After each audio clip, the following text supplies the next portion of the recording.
sit. If he doesn't sit when you tell him to sit, you just pull up with a little bit of pressure. But usually if you start off the sit like that, you step into him, do your circle to set him up and say sit, he'll just do it automatically. Stay, of course, is built in to sit, so he knows not to move. We're doing this in a place where there's a lot of distractions, a lot of things going on, just to show you how good he's become over these last few weeks he's been here.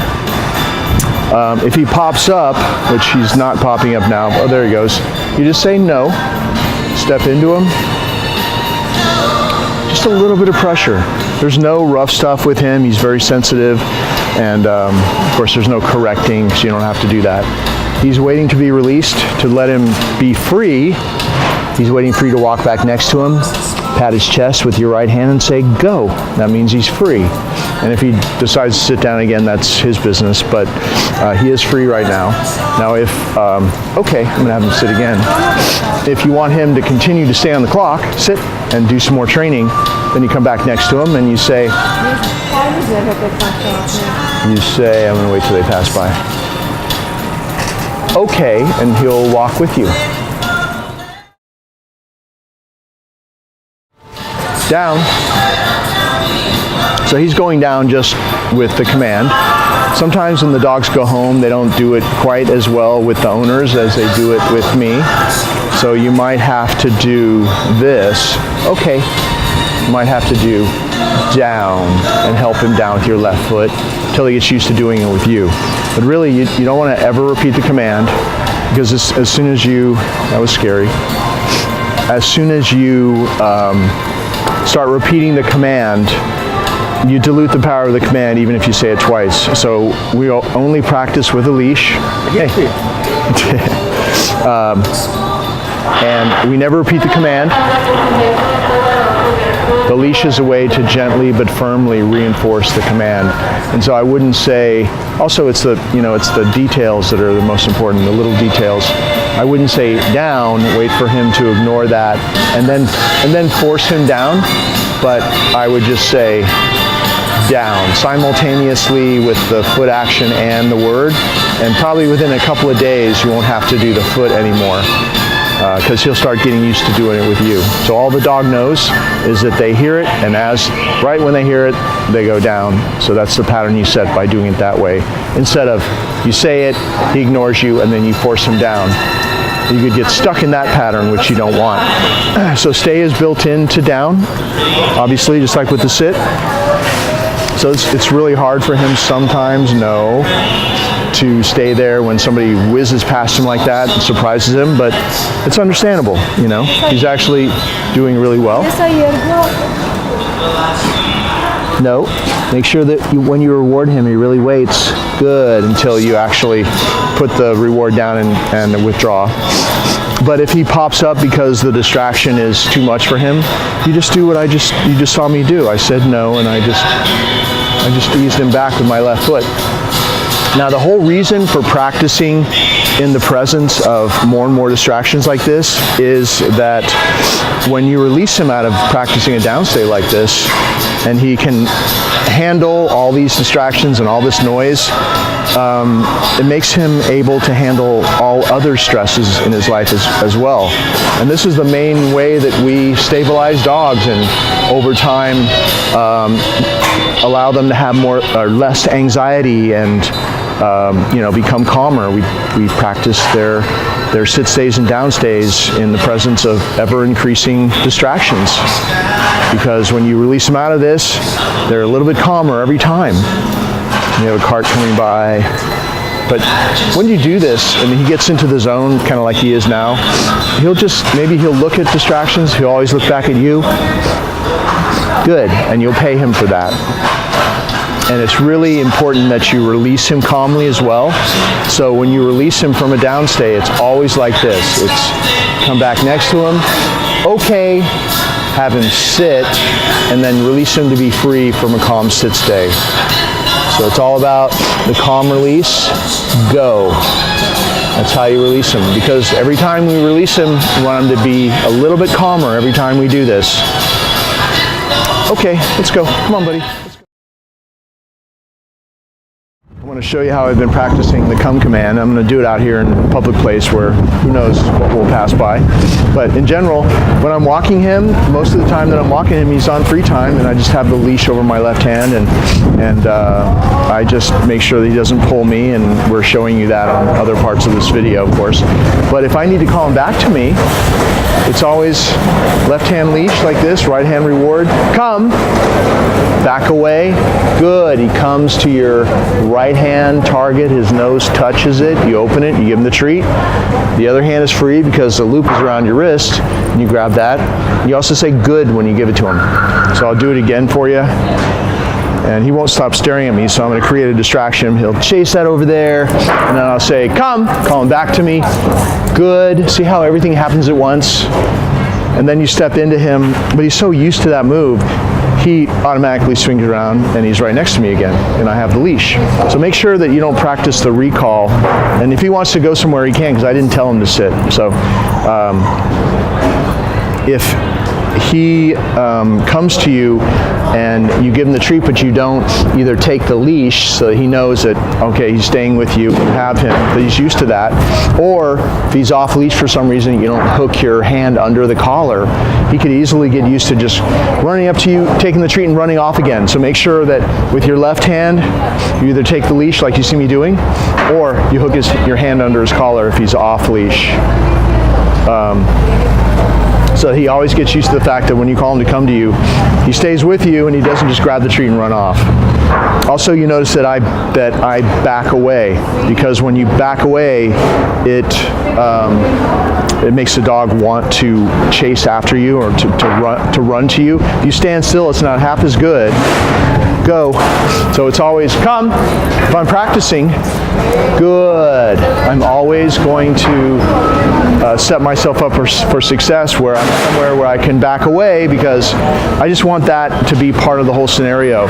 Whenever he hears that command come, he comes running, because that's the way we practice it every day. So later on, in an emergency, if your back is to the wall or something, go. And you call him to come. Come. Good. You see, I don't have to back away anymore, because I've probably called him to me 1,000 times, probably. Many hundreds of times, and that's all he knows is when he hears come, he runs to me because of how I practiced it.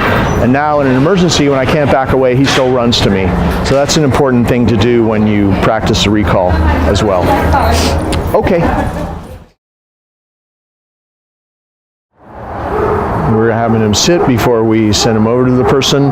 Not that you have to do this exercise, but I just want to show you another one of the things that we do here a lot. It's just another way to practice his sit-stay, and another way to teach him to be calm. And this actually helps the overall project of him having less anxiety, because it's a way to practice having him think and focus at a higher level. So we walk him up to the person about maybe 6 feet away, give them a treat. You saw I just did like a little walk around sit stay.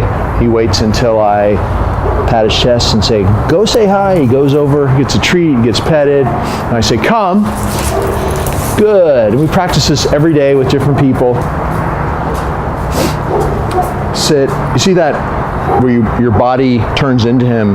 That move is really important, and I do it all the time. You see throughout this video, I'm stepping into him a lot, and that's a really important thing to do. Never turn right, always turn into him to do that circle, and it sets him up perfectly to go into a sit stay or a down stay.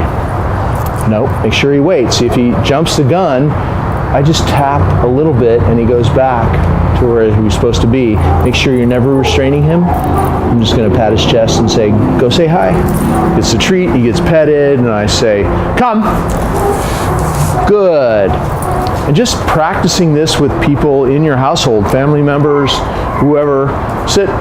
It's just another way to engage his brain into thinking mode, and when he's throughout the day doing these little things that engages his mind to think and work with you and work for you, he is not going to have as much anxiety, because this state of mind is where all the calm behavior comes from.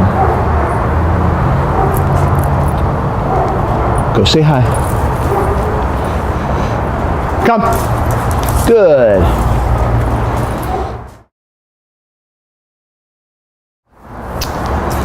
Sit. Walk him up to the mat. Have him sit before you send him on. Make sure this leash is loose. If he tries to jump the gun like that, you just tap it. And you can say no when you tap it. All the dogs love their mat. They want to go there, but you need to be the one to allow him to do that. So with your right hand, you're going to pat his chest. Go to your mat, walk him over, and say down. And I usually do this for about 5 minutes. I'll set my timer for 5 minutes, and I'll start off with just kind of basic stuff, giving him the no. Make sure that he doesn't touch your hand when you reward. So it's just nope. Good. See how I pulled away twice, and then he got it. You start with just basic stuff. Practicing a basic downstay is where you walk around him both ways like this. And he stays there, and then you're always, no matter what you do, no matter where you go, you're always rewarding from in front like this. With the reward, you kind of swing in front of him like this. You can even push him back a little bit if you want. Good. All of this stuff on this video is about calming him down, bringing him into a focused state of mind where he's in the moment with us, where he kind of loses himself, so to speak, in working for us, where he's completely focused on us and what he's doing. Because when you put him in that state of mind, it dispels anxiety over time. It's really the only way to... Nope. Good. It's the only way to stabilize a dog over time and help them not have as much anxiety. You can't wait for them to have anxiety and then correct them, because that will just cause more anxiety. He can't help it that he has anxiety. So the only way really to over time give him more confidence and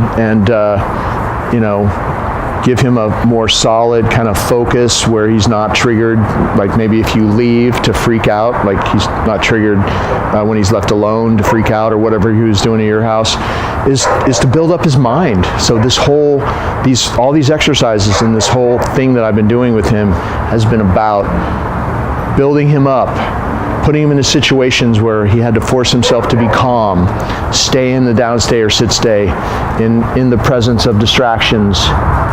Nope. Waiting. Good, like that, to accept the reward, like thinking. He's got to think about all the little rules. And when you're teaching them how to think, and you practice having them think like this throughout the day, they start to calm down, they build up a tolerance to stress, and you'll see them not having the same amount of anxiety in those situations as they did before, because you are training their brain and building them up. So even if you just did this kind of stuff, you just walk around both ways, and then he waits to be rewarded. Even this is, where you're way ahead of the game. And you see how practicing this enables him to have downstays and sit stays out in public on the other part of this video where we're out in public with him. But if you wanted to practice other things, for example, I'm going to try something I haven't tried before.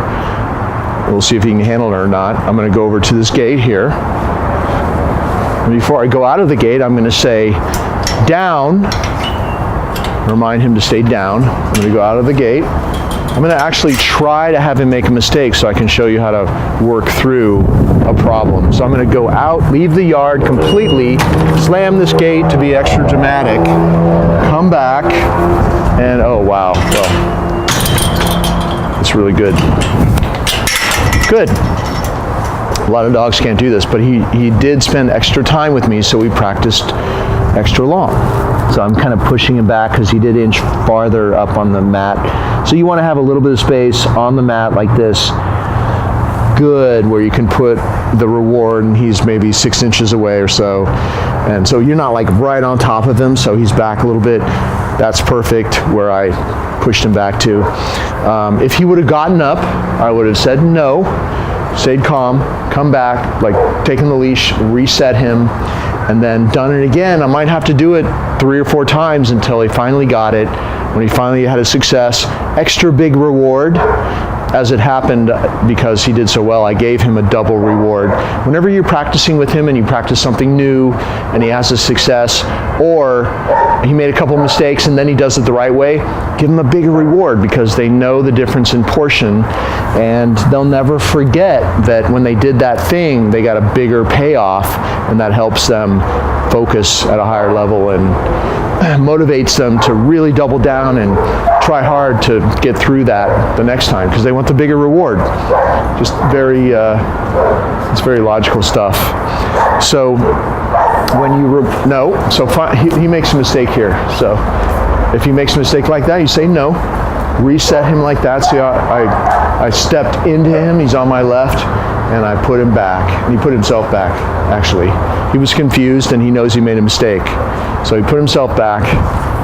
He's waiting for me to come back next to him. This is how you release him off the mat. Okay, you release him off the mat, and then you say sit, and then you release him by patting his chest and saying go, and he's free. Always pick up this mat, because he's going to want to run back and hang out on it, and this mat, or whatever you're going to use as a mat, is only for this one purpose, training. That's it, not for anything else.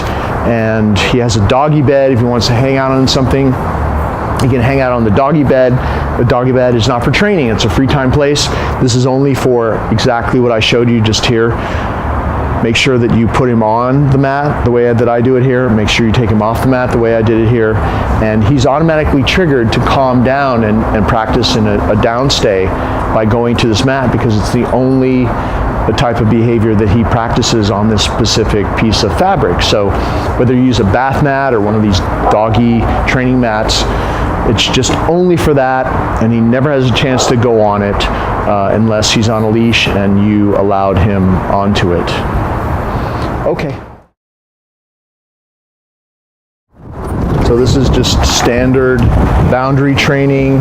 He sits. Every time we take him through a doorway, everybody does this all day long. Have him sit, step through to accentuate the fact that this is our boundary, not his. And see, I just did it twice, but he knows he waits until I come back to get him, and he only goes through, in or out, when I come back to get him, and he goes through with me. Okay. And see how he walks really slow?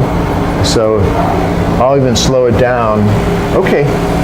And if he rushes through, you have to slow it down and just tap him a few times and make sure that he doesn't pull you in and out of this. So I'm going to come back out. I'm going to have him sit first and then open the door, because opening the door usually makes the dogs, before they're trained, it makes them pop up. I'm stepping out. I'm going to have him sit a little bit closer. Sit to the doorway just to show you so you can see him. He's really waiting. Wait till I come back next to him. Okay. Doing my left circle. Go back and close that door. And now we're going to do the boundaries, because we're going to take him for a walk now and take him out into public. We're going to do the gateways and the curbs. Now we're coming out through the big gate, out onto the street. He sits and waits. Step out, step back. Okay, he comes out. I'm going to close that gate behind me. Sit. Now the way I start a walk is I bring him out of the house and have him do the boundaries there. We walk through the yard. We do it here, go to the curb, and then we do the same boundary training there, and then we release him over on the other side of the street. So, okay, we're going to go over to this curb. See, he's still on the clock until I release him and sit. If I wasn't doing this video and talking to you, it would take me probably less than 2 minutes to go through the front door, the gate, do this curb thing, and go over and release him. But when I do it this way, by the time I release him, he is what I call pretty much in the zone, and he's much calmer. It's so much better than allowing the dog to pull you out through your front door, and he's pulling you, the leash is tight, he's all excited because you're going on a walk. And then you get on the street and it's just a lot of overexcitement and pulling and out of control behavior. So if you start the walk this way, okay, you have a much calmer dog overall. So we're crossing the street. I always treat the street as the calm zone, and he's walking on the clock next to me, not pulling on the leash. And over here, sit. Once we cross the street, it's sit, and then go, and he's free. And we start our walk. And just in case you were having any issues with pulling, the leash is always loose. You're never going to choke up. You're never going to hold him like this. That creates overstimulation. Here's somebody's going to walk past us. Come. Good. See how you can keep coming. You probably should go that way. That's good. And I got to practice a little recall there. Apparently he was nervous because he's so aggressive looking. Come, he's a dangerous looking dog. Good boy. I don't know if you were having problems with him pulling or not, but certainly we're not now. And I know that one of his main problems is anxiety.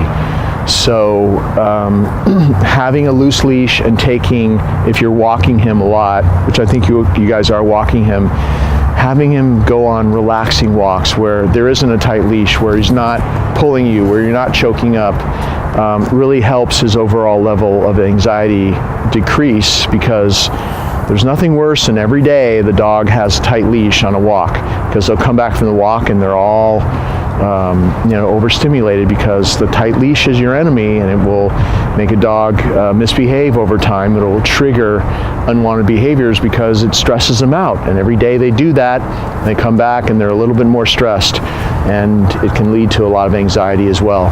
So with the leash and walking, it's always loose. Let's walk this way a little bit. So if we're walking, it's loose. If he is pulling, come. I'm just going to call him back to come to me. Every time you call him back to come to you, he's going to be drawn back closer to you. Just, the bottom line is there's none of this. There's no tight leashes. There's no struggling. There's no forcing him to be next to you. It's all loose leash, relaxed. If he pulls, goes to the end of the leash and he pulls, all you have to do is tap and release. Like, tap and release, and he'll stop.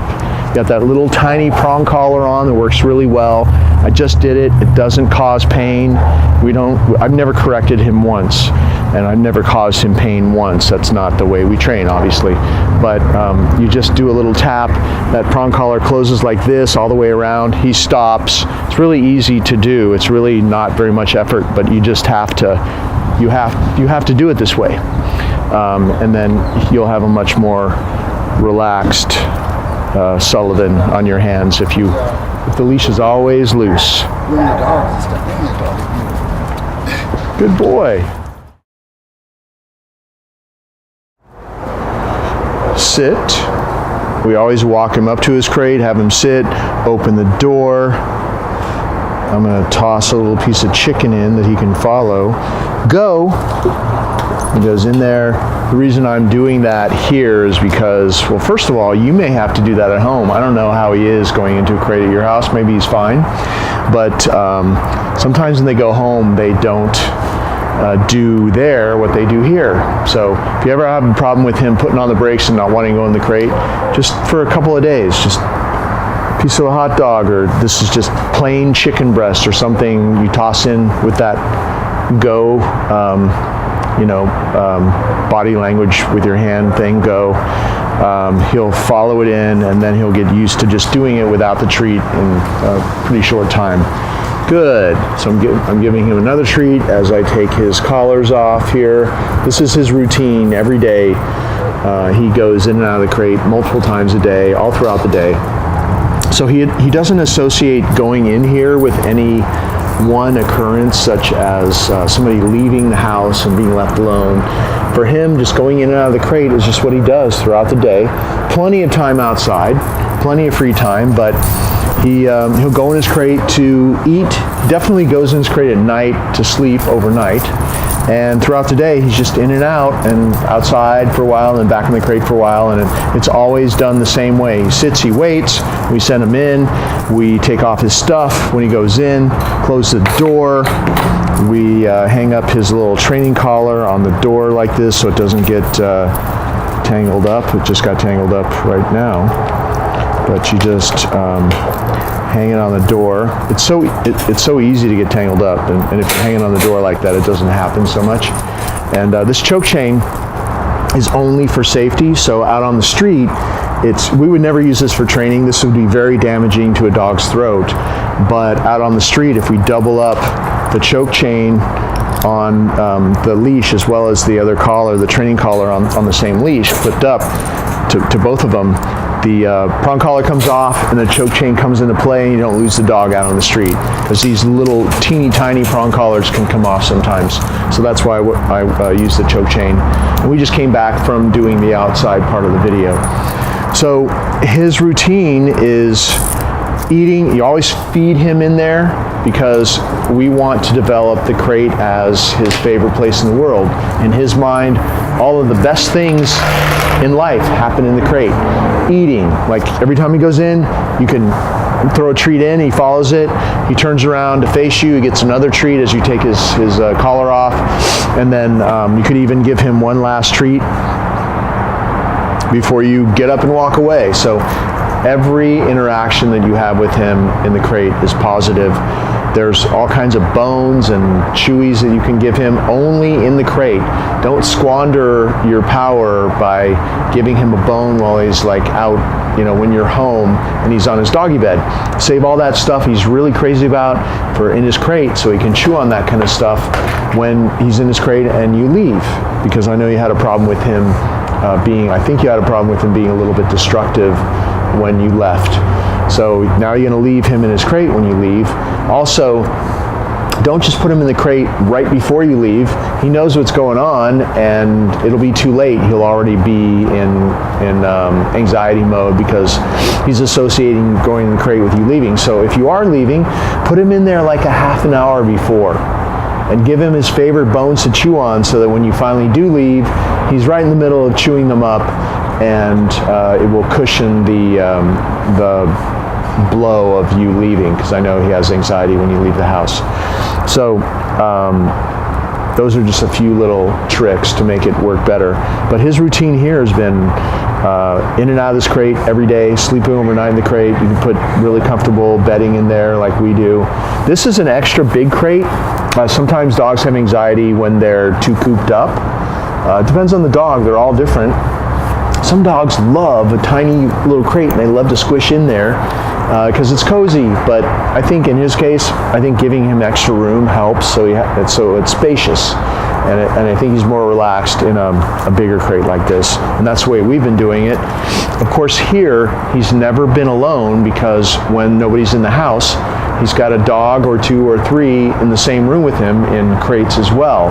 So I don't know how you're doing it at your house, but I think that helps a lot, that if he's never alone and the other dogs are next to him in crates as well. That will help too. But that's what we've been doing here, and it's worked really well. And I would say that if you're having problems at first, stick with this program here. Stick with just exactly the way we've showed you that we've done it here.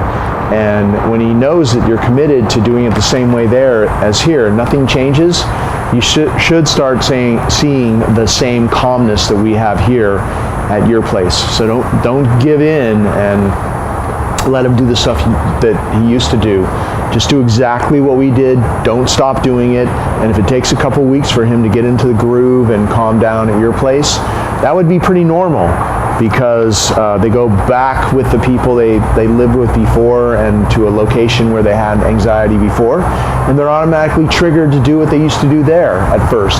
So use the training on the video every day and handle him with the crate like we're describing, and do exactly what we did here, and you'll see over time he'll settle in and you'll have what we have here. So don't give up if you do have some issues when he comes back.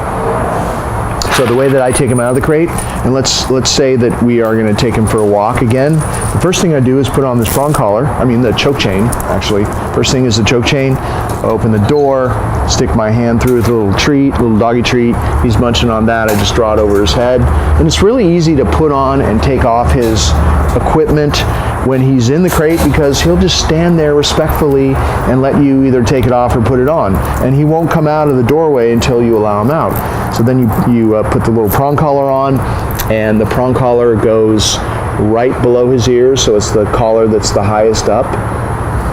It's above all the other collars, so it's right below his ears. And you also can just by feel, you can clip the choke chain onto the prong collar so that they're both clipped up. I'm having a problem with all of his hair. He's got tons of hair. So anyway, I did it. It's all hooked up. So this is a little exercise I practice with him where I have him wait. Good. If he waits and he doesn't burst out of there, I give him a treat. If he comes out, I say no, and I'll do this. Nope. And I'll try to stand back all the way to the end of the leash, and if he stays there, good. Another treat. All the way back, if I extend my arm, it's like, nope. It's like 8 feet. If he tries to come out, no treat, and a little, kind of like a token slam. You're not slamming it on his face.